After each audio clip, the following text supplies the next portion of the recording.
Wabarakatuh. Sini saya akan menceritakan sebuah buku yang berjudul Hai bin Yaqzan, karangan Ibnu Tufail. Di dalam buku ini Ibnu Tufail menceritakan tentang Hai, seorang anak manusia yang hidup dengan ibu rusa. Untuk kelahirannya, Hai mempunyai dua versi dalam kelahirannya. Yang pertama merupakan hasil perkawinan dari orang tua yang masih keturunan bangsawan, namun cinta mereka tidak direstui keluarganya. Kemudian menikah dengan sembunyi-sembunyi.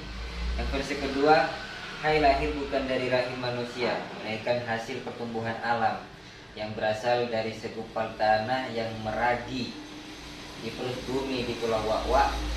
Tanah yang bergelembung itu terdiri atas dua bagian yang terpisah oleh selaput yang sangat tipis dan berisi sebuah zat udara yang sangat halus sebagai tempat persembahyannya Tuhan. Dari gelembung itu tercipta sebuah embrio yang mengalami perkembangan dan berevolusi menjadi seorang bayi. Hai tumbuh dan berkembang dalam 7 fase.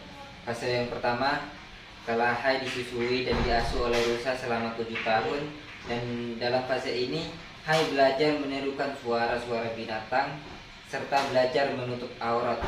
Ia menggunakan tongkat dan untuk membela diri. Ia menggunakan tongkat untuk membela diri. Fase kedua dimulai setelah ibunya meninggal. Untuk mengetahui penyebab kematian ibunya, Hai membedah jasad ibunya. Hai dibekali dengan indera dan naluri yang tajam.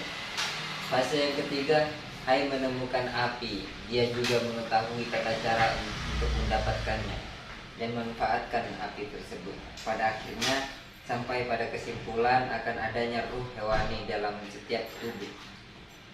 Fase keempat adalah fase Hai mulai mengamati segala sesuatu yang ada di alam kejadian dan kerusakan.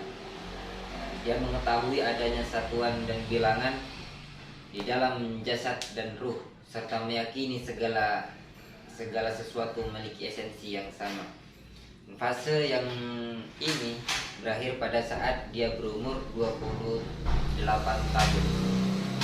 Fase yang kelima, Hai memulai mengamati angkasa luar dan mengamati kosmos, hingga akhirnya ia berkesimpulan bahwa semua itu adalah benda yang pada saatnya akan berakhir pada lingkaran kosmos.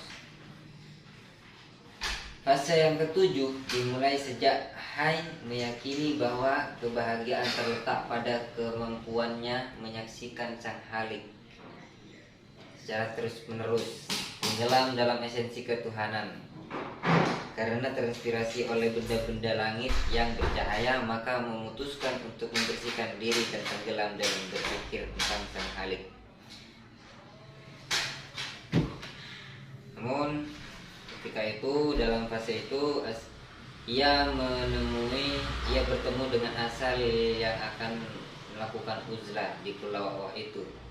Lalulah terjadi interaksi, berdialog dengan Asal, saling bertukar pendapat.